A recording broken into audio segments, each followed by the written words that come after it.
اللهم صل على سيدنا محمد يا رب صل وسلم دائما أبدا على حبيبي. دیکھیں مجھ سے بہت سے لوگ یہ سوال پوچھتے ہیں کہ جمہوری طرز حکومت کیسا ہے، جائز ہے ناجائز ہے، بادشاہی طرز حکومت ہے اسلام میں یا کیا طرز حکومت ہے؟ دیکھیں اسلام کہتا ہے آم کھاؤ پیڑ گننے سے مطلب نہ رکھو. تو یہ پہلے تو سمجھ لیں. ہم نبی کی سیرت میں کیا دیکھتے ہیں؟ آپ صلی اللہ علیہ وسلم نے اپنی زندگی میں ایسے اشارے دے دیے جن سے آپ صلی اللہ علیہ وسلم کا ہمیں پتہ چل گیا کہ آپ اپنا جانشین کس کو بنانا چاہتے ہیں؟ حضرت ابو بکر رضی اللہ تعالیٰ عنہ. کیوں اپنے مصلے پہ کھڑا کیا ان کو آخر وقت میں؟ حضرت ابو بکر سے نبی صلی اللہ علیہ وسلم کی کوئی ایسی رشتہ داری نہیں تھی کہ باپ کی جگہ بیٹا آئے یا بیٹی آئے، ایسا نہیں تھا. بلکہ آپ نے یہ دیکھا، رشتہ داری تو تھی لیکن آپ نے دیکھا کہ ابو بکر سے زیادہ بہترین لیڈر اس قوم کے لیے میرے بعد کوئی ہو نہیں سکتا. یعنی میرٹ کی بیس پہ آپ صلی اللہ علیہ وسلم نے ان کو اپنا جانشین بنایا. اور آپ کو یہ بھی معلوم تھا کہ مسلمان بھی ابو بکر ہی کو پسند کریں گے. لیڈر میں ایسا بھی ہونا چاہیے کہ پبلک چاہتی کیا ہے. ایک اچھا آدمی آ گیا لیکن کوئی اس کو ایکسیپٹ ہی نہیں کر رہا تو وہ کامیاب حکمران ہو نہیں سکتا، وہ چاہے وہ کتنا اچھا ہو. تو آپ نے یہ بھی دیکھا کہ پبلک بھی یہ چاہتی ہے کہ ابو بکر آئیں، اور ابو بکر سے بہتر کوئی ہے بھی نہیں.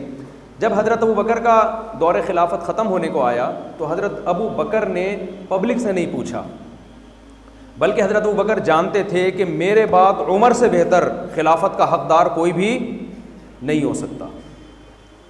انہوں نے بھی یہ نہیں کیا کہ اپنے بیٹے کو بنا دیں یا اپنے کسی داماد کو بنا دیں یا اپنے کسی ریلیٹو کو بنا دیں. انہوں نے لوگوں کی خیرخواہی دیکھی کہ بھئی میرے بعد عمر سے بہتر کوئی بھی نہیں ہے، تو آپ نے حضرت عمر کو اپنا جانشین بنا دیا. حضرت عمر رضی اللہ تعالیٰ عنہ کے بعد کیا ہوا؟ پھر طریقہ چینج ہوا. یعنی مسلسل طریقے چینج ہو رہے ہیں کہ نہیں ہو رہے؟ حضرت عمر نے سوچا کہ میں کس کو بناؤں، تو حضرت عمر نے کہا کہ بجائے اس کے کہ میں کسی ایک کو نامزد کر دوں یا میں پبلک کو اختیار دے دوں کہ ووٹنگ کے ذریعے جس کو چاہیں بنا دیں، اس سے بہتر ہے کہ میری نظر میں جو 6 آدمی میرے بعد سب سے بہترین ہیں ان 6 کی کمیٹی بنا دوں کہ میرے بعد ان 6 میں سے کسی ایک کو آپس میں آپ لوگ سلیکٹ کر لیں. یہ ایک تیسرا طریقہ ہے. ان 6 میں جب حضرت عثمان کا انتخاب ہوا تو حضرت عثمان کے بعد خلافت کس کو ملی ہے؟ حضرت علی رضی اللہ تعالیٰ عنہ کو.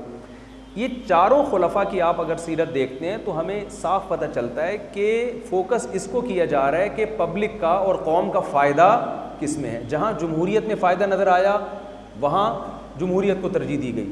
جہاں یہ نظر آیا کہ بادشاہ یا خلیفہ خود سے کسی کو پہلے سے سلیکٹ کر کے مسلط کر دے کہ بھئی آپ یہ آپشنل نہیں ہے، میرے بعد اسی نے ہونا ہے، تو وہاں وہ طریقہ اختیار کیا گیا. تو اسلام میں حکومت کرنے کا کوئی خاص طریقہ نہیں ہے. جو جس زمانے میں سوٹیبل ہو قوم کے لیے، اس میں فائدہ زیادہ ہو، اسی طریقے کو اختیار کیا جائے گا.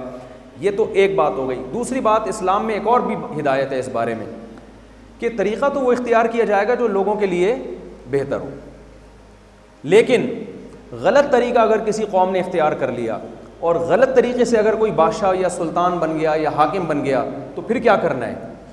پھر نبی صلی اللہ علیہ وسلم کی صحیح بخاری صحیح مسلم کی واضح احادیث ہیں، اسمعوا واطیعوا ولو سلط علیکم رجل حبشی کأن رأسہ ذبیبہ. صحیح بخاری کی حدیث. آپ صلی اللہ علیہ وسلم نے فرمایا اگر تم پر کوئی حاکم مسلط ہو جائے، مسلط کا مطلب الیکشن نہیں ہوئے، لوگوں نے اس کو پسند نہیں کیا، طاقت کے بل بوتے پر زور زبردستی کسی طرح سے وہ تمہارا بادشاہ بن گیا اور وہ ہے بھی نااہل. کیسے نااہل ہے؟ آپ نے فرمایا وہ حبشی غلام ہے اور اس کا سر کشمش کی طرح پچکا ہوا، یعنی پرسنالٹی بھی ایسی نہیں ہے کہ لوگ فخر کریں جی یہ ہمارے صدر مملکت ہے، یہ ہمارے وزیر اعظم ہے. پرسنالٹی بھی اس کی نہیں ہے. لیکن آپ نے فرمایا جب بن گیا نا تو پھر اس کو ہٹانا نہیں ہے، بلکہ اسمعوا واطیعوا، اس کی اطاعت کرنی ہے اور اس کو فالو کرنا ہے. وجہ کیا ہے کہ اسلام کنٹری کے اندر خون خرابہ دیکھنا پسند بولیں نہیں کرتا، بغاوت کو پسند نہیں کرتا. بعض دفعہ ایک کام غلط ہوتا ہے نا، ہو گیا غلط، اب اس غلط کو صحیح کریں گے تو اور زیادہ غلط ہو جائے گا.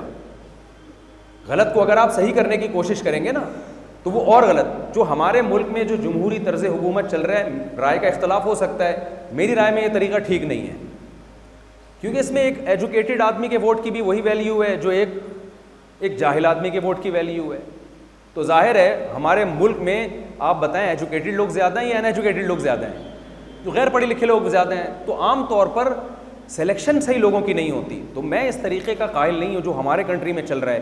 لیکن دوسری طرف حدیث کیا ہے کہ جو چیز آپ کے اختیار میں نہیں ہے, اب کسی بھی طریقے سے جب کوئی وزیر اعظم بنے گا, صدر بنے گا, جو بھی سربراہ بنے گا, اسلام میں دوسری حدیث بھی ہیں کہ آپ نے اس کے خلاف تلوار نہیں اٹھانی, آپ نے اس کے خلاف لڑنا نہیں ہے, آپ نے اس کی اطاعت اور فرما برداری کرنی ہے تاکہ مسلمانوں کا جو ایک اجتماعیت ہے, جو ایک پاور ہے, وہ برقرار رہے.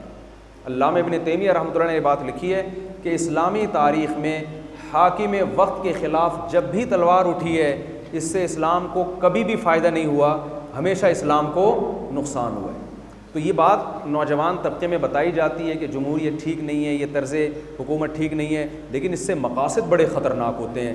مقاصد کیا ہوتے ہیں کہ آپ ریاست کے خلاف نوجوانوں کو ورغلائیں اور ریاست کمزور ہو جائے. میرے پاس ایک دفعہ کسی کا فون آیا کہ مفتی صاحب پاکستان میں ایسے ایسے حکمران ہیں, ایسے غیر شرعی قوانین ہیں بہت سارے, آپ ریاست کے خلاف لوگوں کو اٹھاتے کیوں نہیں ہو؟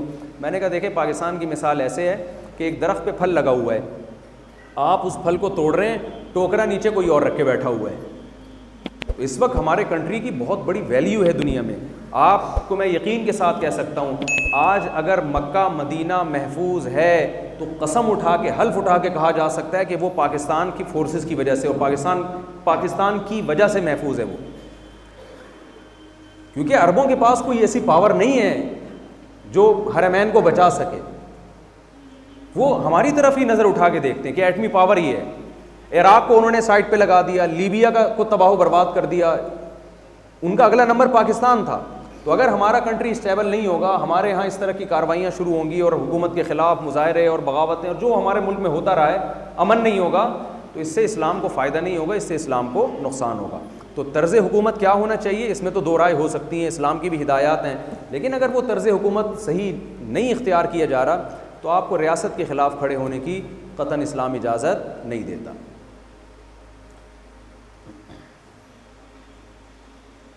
بس ختم ہو گئے سوالات. مفتی طارق مسعود صاحب کے بیانات سننے کے لیے youtube.com/مفتی طارق مسعود کو سبسکرائب کریں, اور اگر آپ لائیو ویڈیو کو کبھی بھی مس نہیں کرنا چاہتے ہیں تو سبسکرائب کرنے کے بعد بیل آئیکن پہ کلک کرنا مت بھولیں. جزاک اللہ.